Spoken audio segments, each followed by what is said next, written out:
Selamat pagi Bapak dosen. Kelompok kami akan mempresentasikan tentang perancangan stasiun LRT Bandara Ahmad Yani Semarang.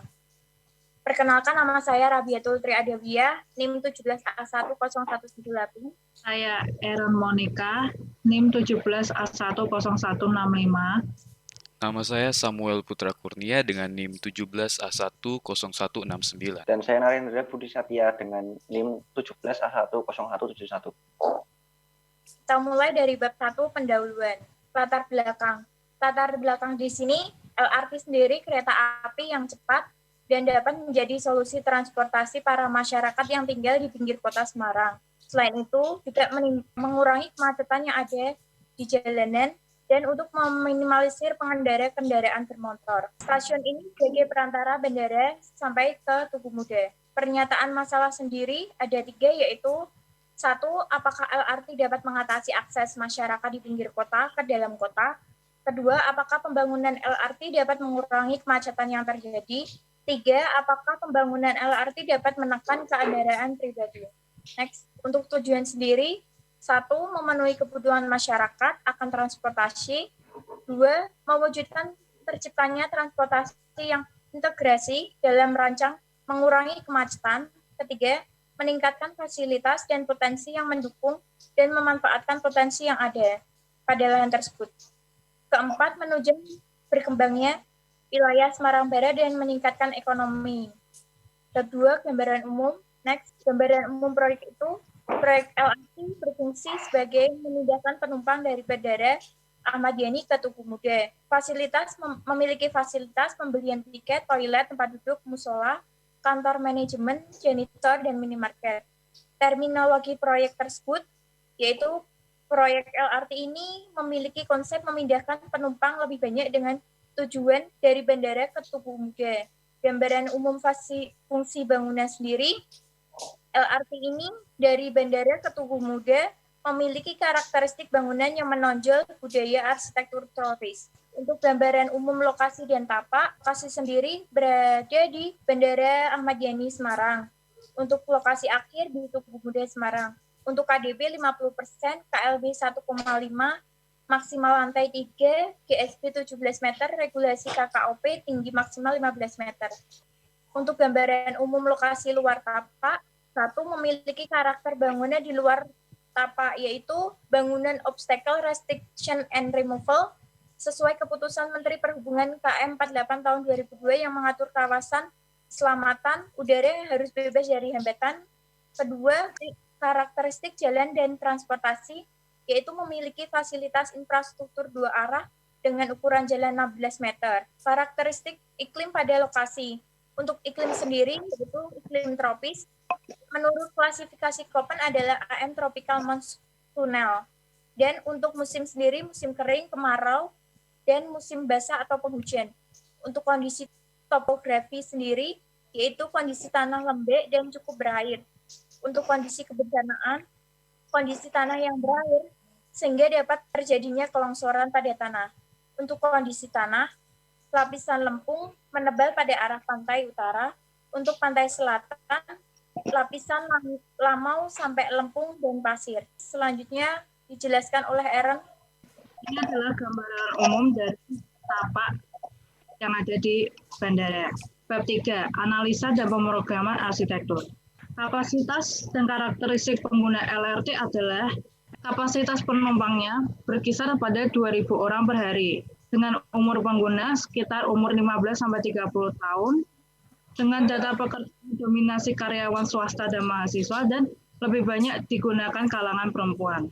Analisa kegiatan yang terjadi adalah berdiri, bekerja, mengambil berkas, mengantri, berjalan. Untuk analisa program ruang, loket tiket akan dibutuhkan dimensi kurang lebih 8 meter persegi. Toilet wanita sekitar 7 meter persegi, toilet pria 7 meter persegi, nursing room sekitar 3,5 meter persegi, ruang tunggu sekitar 36,14 meter persegi, kantor manajemen 7 meter persegi, ruang janitor sekitar 3,9 meter persegi, dan ruang kontrol sebesar 4,75 meter persegi. Total luas ruang yang dibutuhkan adalah 79,19 meter persegi. Analisa sifat ruangnya adalah loket tiket publik, toilet pria privat, toilet wanita privat, nursing room sami privat, ruang tunggu dan musola publik, kantor manajemen dan ruang kontrol privat, dan ruang janitor service. Ini adalah organisasi ruang, bagaimana hubungan antar ruangnya yang terjadi. Jenis ruang luar yang ada di stasiun LRT ini adalah area parking yang langsung tersambung dengan stasiun LRT. Berikutnya akan dilanjutkan dengan teman saya, Samuel. Luas lahan efektif. Kelurahan Tambak Harajo memiliki regulasi KDB 60%, KLB 1,8 dengan maksimal 3 lantai, dan GSB 32 dengan RTH 40%. Luas parkir yang tersedia untuk 100 pengguna. Asumsi mobil yaitu 60 orang dengan jumlah orang per mobil yaitu 2 orang dengan luasan 310,5 meter persegi. Asumsi pengguna motor sekitar 40 orang dengan 2 orang per motor sama dengan 40 meter persegi. Total luas area parkir yaitu 350,5 meter persegi. Luas lahan efektif yaitu 79,19 meter persegi. RTH-nya 171,9 meter persegi, maka total luas keseluruhan tapak yaitu luas area parkir dijumlahkan dengan luas ruang terbuka hijau dan luas lantai dasar bangunan dengan hasil 601,59 meter persegi. Dan luas lantai dasar yang diizinkan dengan regulasi adalah 360,95 persegi. Analisa bangunan sekitar tapak. Jadi di sekitar area tapak ini kita memiliki bangunan yang sudah ada atau sudah eksis di sana, yaitu Bandar Ahmad Yani itu sendiri, kawasan permukiman hijau dan perumahan penduduk di sekitar, beberapa restoran dan tempat pemancingan seperti Tanjung Laut, dan beberapa tempat hiburan seperti PRPP. Untuk analisa transportasi dan utilitas kota, mempunyai fasilitas sebagai berikut: Pelabuhan Tanjung Mas, stasiun kereta api, dan Bandar Udara Ahmad Yani sendiri. Terdapat beberapa traffic light pada ruas jalan, flyover pada pertemuan ras jalan Tadinata, Jalan Ronggo Warsito, Jalan Len Sudirman, Jalan RE Martadinata, Jalan Siliwangi, Jalan Abdul Rahman Saleh. Oke, next. Analisa transportasi. Lanjut ke utilitas air bersih. Pada Jalan Anjas Moro terdapat jaringan sekunder, jaringan tersier di Jalan Kencono Wungu, dan jalan-jalan menuju permukiman. Untuk jaringan telepon primer di Jalan Sudirman, jaringan sekunder di Jalan Anjas Moro, dan rumah kabel di Jalan Sudirman dan Puri Anjas Moro. Jaringan listrik udara tegangan tinggi di Jalan Hanoman, saluran udara tegangan rendah di Jalan Madukoro, jaringan drainase saluran primer di Kali Ronggowale, dan jalan inspeksi rel kereta api. Untuk saluran tersier pada saluran drainase di tiap permukiman. Untuk fasilitas TPS terletak di Jalan Tambak Harajo dan Jalan Perumgraha Padma. Oke, next. Nah, ini adalah analisa lingkungan alami, analisa klimatik. Bisa kita lihat bahwa suhu dari April sampai Juli itu rata-rata 32 sampai 25 derajat Celcius. Dan biasanya untuk waktu penghujan itu 2 sampai 5 hari. Arah angin di sana dari utara menuju ke arah selatan dengan kecepatan sekitar 2 sampai 4 meter per second. Intensitas matahari pada pukul 14.35 atau jam 2 siang itu sekitar 17.106 lux. Next, bab 4. Penelusuran masalah. Oke, next. Nah, ini terdapat potensi dan kendala pada tapak. Yaitu pertama saya akan jelaskan potensi pada tapak, yaitu mudah dijangkau dengan akses yang mudah. Apalagi dengan kendaraan pribadi dan kendaraan umum. Namun sayangnya kendaraan online tidak dapat masuk sendiri ke dalam bandara karena kebijakan bandara. Lalu untuk kendala pada tapak tersebut sendiri yaitu struktur bangunan harus kuat karena menyesuaikan dengan tapak yang berada di rawa.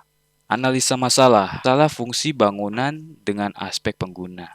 Beberapa hal yang membuat masyarakat kurang menggunakan kendaraan umum itu dengan alasan rendahnya tingkat keamanan, ketepatan waktu, dan kedisiplinan berkendara.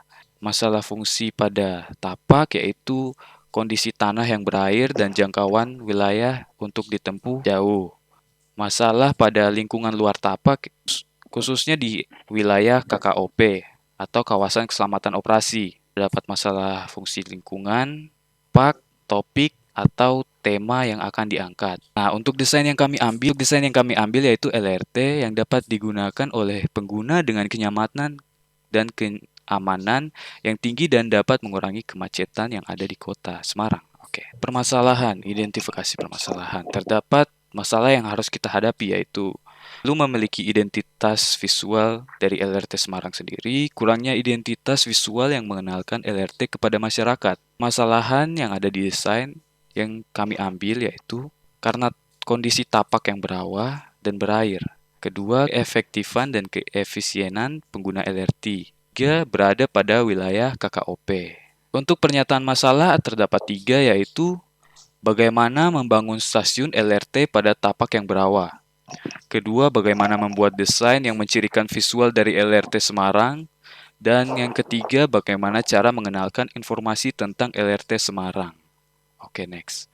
Selanjutnya akan dijelaskan oleh teman saya, Narendra. Sekarang kita akan masuk ke bab 5, landasan teori. Next. Proyek stasiun LRT Semarang akan didesain dengan konsep desain yang menyesuaikan dengan desain Bandar Udara Ahmad Yani, yaitu mengapung. Lalu dikarenakan tapak yang terletak di daerah bertekstur basah atau di daerah rawa, jadi kita menggunakan tiang pancang. Kita menggunakan tiang pancang berdiameter 44 mm pada bagian luar dan 27 mm pada bagian dalam dan memiliki tinggi 12 meter. Kedalaman tiang pancang bersekitar antara 33 sampai 36. Disebut Bandar Udara Terapung karena konstruksinya yang dibangun di atas rawa berdasarkan pernyataan Sekretaris Perusahaan Angkasa Pura Israwadi. Nah, lalu kita akan masuk ke bab 6, landasan perancangan. Landasan perancangan tata ruang bangunan. Landasan perancangan tata ruangan bangunan. Sebuah ruang dominan terpusat dengan pengelompokan sejumlah ruang sekunder. Ruang terpusat biasanya menggunakan ruang yang hierarkinya tinggi dan sering dianggap penting atau utama. Organisasi terpusat bisa dibentuk persegi atau radial atau melingkar.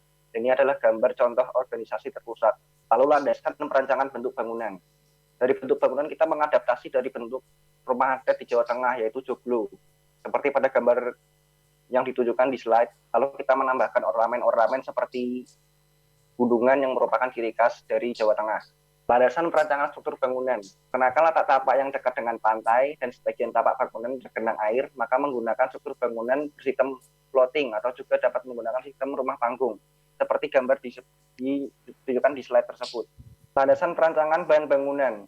Karena tapak berada di sekitar air pantai, maka pemilihan material bangunan juga sangat penting. Misal menggunakan bahan bangunan beton atau kayu yang tahan air. Landasan perancangan wajah bangunan. Untuk perancangan wajah pada masa akan didesain dengan bentuk yang menunjukkan ciri khas Semarang. Misal menggunakan desain bangunan berbentuk rumah adat Semarang yaitu joglo, atau dapat menggunakan objek lainnya seperti ciri khas lain Semarang. Menggunakan penutup atap aluminium atau menggunakan dinding secondary skin, di mana menggunakan bentuk seperti batik kawung. Batik dipilih agar menciptakan suasana lokal culture pada bagian interior maupun eksterior. Batik yang digunakan adalah batik kawung. Landasan perancangan tata ruang tapak. Mengatur vegetasi yang digunakan untuk menghalangi sinar matahari yang berlebihan. Selain itu, untuk memanfaatkan tanah yang cukup berair. Pada ruang terbuka, menggunakan material yang mengurangi efek pantulan, seperti menggunakan secondary skin dan paving berunggai.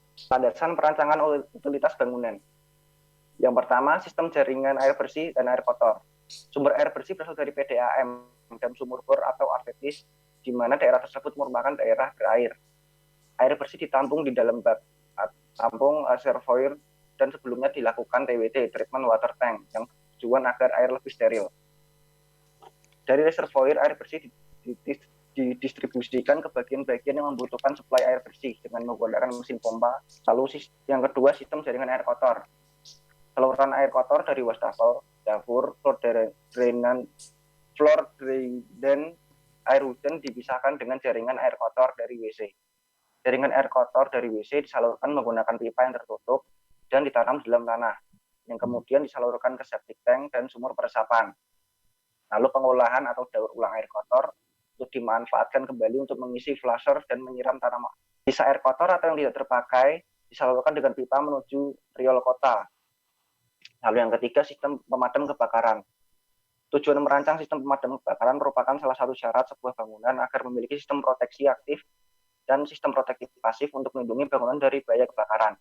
Alat penjagaan dan penanggulangan bahaya kebakaran aktif yang digunakan terdiri dari penginderaan asap, yaitu smoke detector, sprinkler, fire alarm, hydrant, fire extinguisher.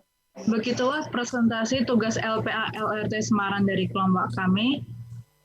Kami mohon maaf jika ada penyebutan salah kata dan terima kasih.